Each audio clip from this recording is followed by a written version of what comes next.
beberapa poin penting yang perlu kita pahami.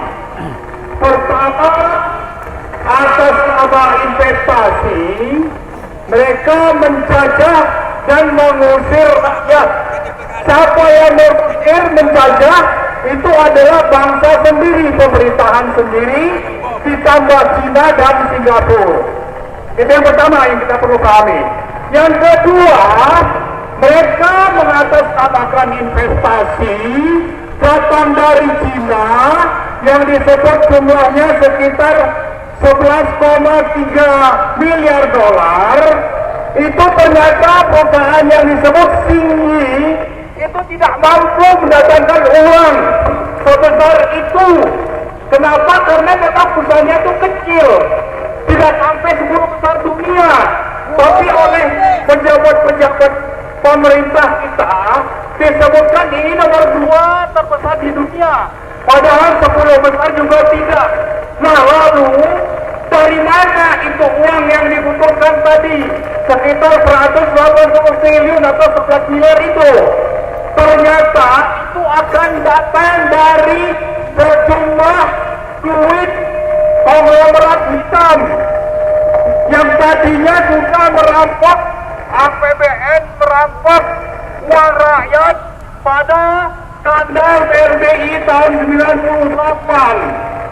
Waktu itu pemerintah harus menyuntikkan sekitar 415 triliun. Lalu waktu disita asetnya, nilainya itu hanya sekitar 20-30%. Artinya uang negara, uang rakyat itu dirampok. Nah, uang itu mereka bawa ke luar negeri. Sekarang ingin dibalikkan investasi kembali ke Indonesia, bekerja sama dengan Cina dan Singapura, lalu mengatasnamakan investasi dan pembangunan. Jadi yang kita lawan itu adalah kejahatan rezim ini untuk menjajah rakyat, menggunakan uang APBN dan uang rakyat, sudah merampok uang rakyat, lalu mengusir rakyat. Kalau sudah seperti itu, rezim ini sudah menjadi preman dan para yang namanya itu adalah, kalau zaman dulu itu centeng-centeng, ya centeng-centeng para konglomerat atas nama investasi, dan katanya nih iklim investasi sudah baik, ingin dilanjutkan, tapi investasi untuk siapa? Itulah yang sudah terjadi juga di Sulawesi Tenggara dan di Sulawesi Tengah. Mereka merampok nikel milik negara, disebutkan mendapatkan uang 510 triliun di 2022, tapi yang masuk ke negara itu tidak sampai 20%. Lebih banyak untuk para konglomerat dan negara Cina. Nah, atas nama investasi seperti itu, mereka ingin melanjutkan di Rempang. Ini tidak bisa kita biarkan, ya.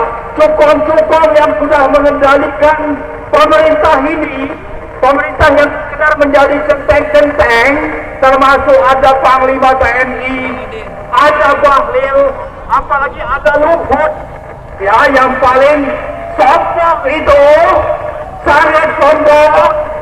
Ini harus kita lawan.